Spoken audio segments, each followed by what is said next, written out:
Former New Jersey Governor Christie. Governor, thank you for being with us. Is Donald Trump scared of you?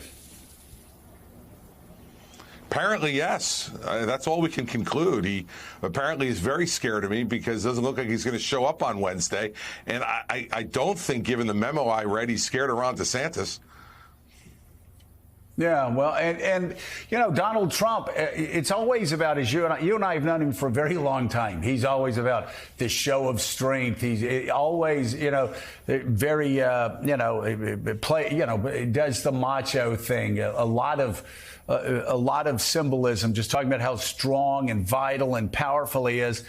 And yet again, I find it sorry, I can't imagine this as a politician. He's scared to show up on stage and debate you. And I do think, and a lot of other people agree, I do think it's specifically about you. He saw what you did to Marco Rubio in 2016, and I guess he thinks you can do it to him.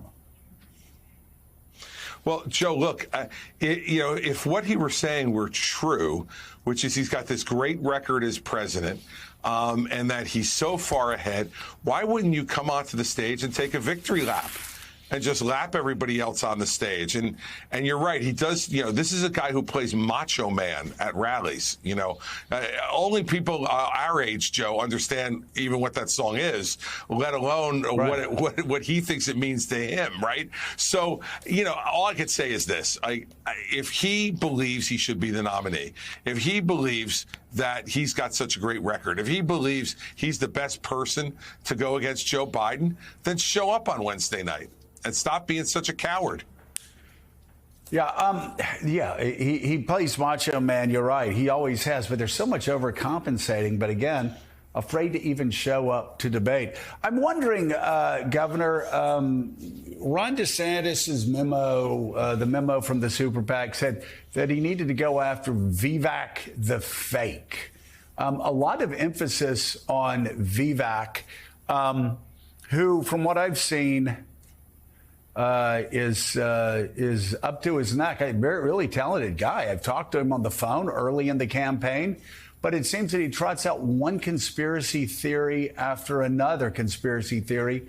I'll be honest with you, for somebody young and talented, I don't understand why he's doing that. Can you help me understand better why he seems to be interested in trotting out all of these conspiracy theories, and even asked whether Neil Armstrong landed and walked on the moon? He said, well, I have no evidence to suggest he did not. So for now, yes.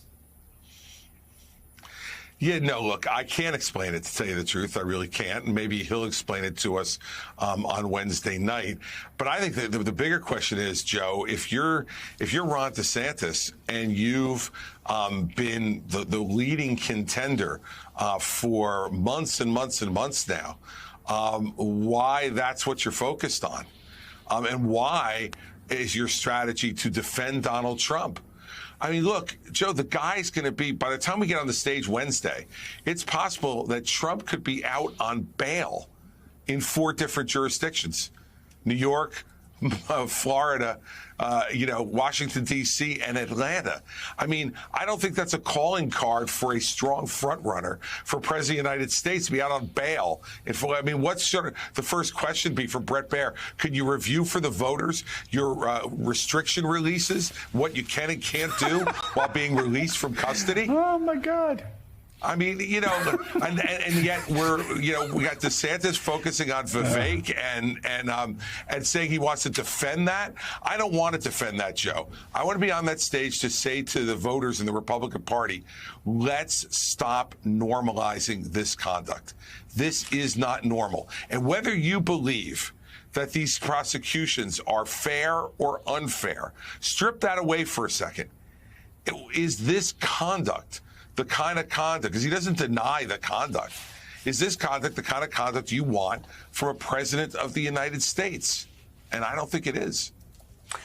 Governor Christie, this is Jen Psaki. I wanted to ask you to put your legal hat on here, which I know you do on a regular basis, because Trump's lawyers have requested now to move the date of the trial, or one of the trials, I should say, until 2026. And they've made the argument in a very creative way that they need years to go through discovery and all these documents. What do you think of their proposed timeline? And tell us a little bit more about how that process typically works and how much time you actually think they might need.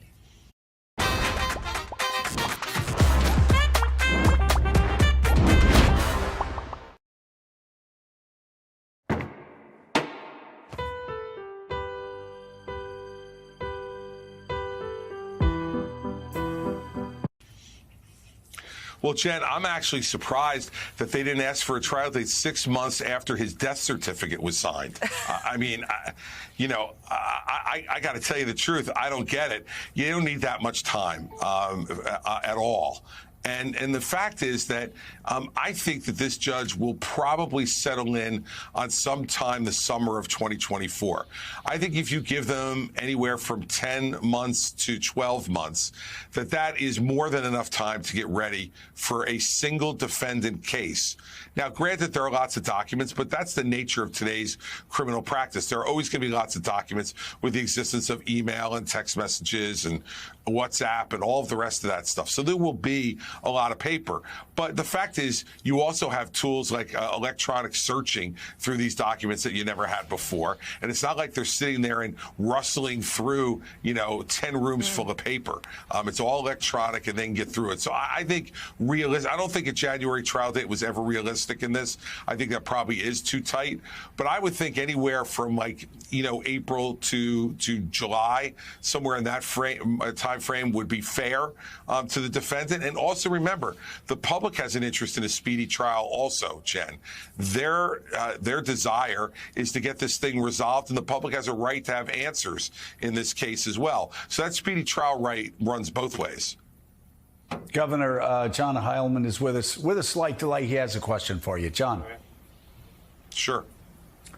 Hey, Governor, I want to, as long as we're going to talk about the law here and not strictly about politics, I want to frame this question for you in a slightly different way on these cases that the former president is facing, which is, you have some experience as a prosecutor, as everyone knows, and are someone who I think a lot of people would say knows your way around cases of this kind, not just in terms of how they play out, but in terms of their relative strength. We now know the president's been indicted in these 4 different cases. If you had to run one of them, if you had to be in charge as a prosecutor of one of them, the strongest case, the case you thought you could most obviously win, which one would it be?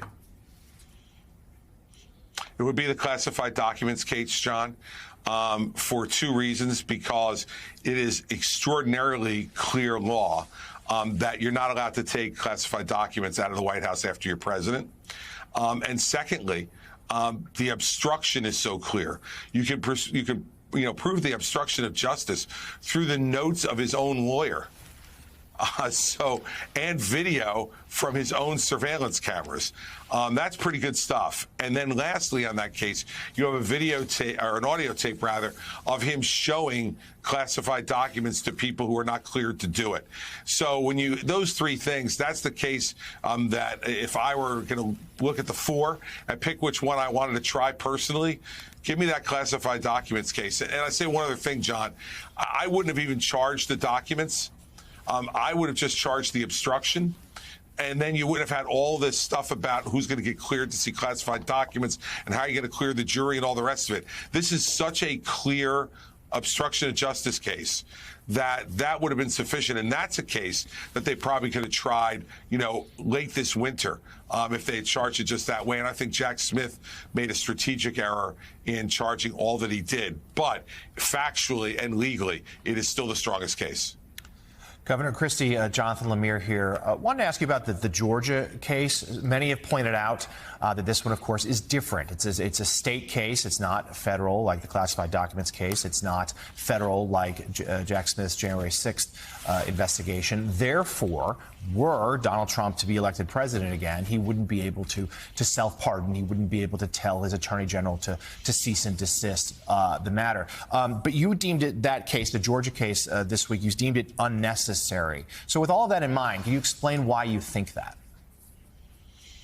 Yeah, because it's not a prosecutor's job to figure out whether someone, if convicted, could ultimately be pardoned by a political authority. That's not your job. Your job is to investigate a case, to look at the facts, and then to look at whether or not there are prosecutions anyplace else, and then make the decision about whether to charge or not. I have no problem with Fani Willis charging all of the other defendants that she charged, because Jack Smith chose not to charge those people.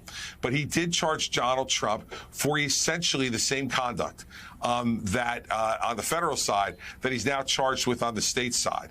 And I think that she didn't need to do that. And if there was real cooperation between the prosecuting authorities, they would have decided which person's going to take the Donald Trump case, which person's going to take the case against the others, divided it up that way and moved forward.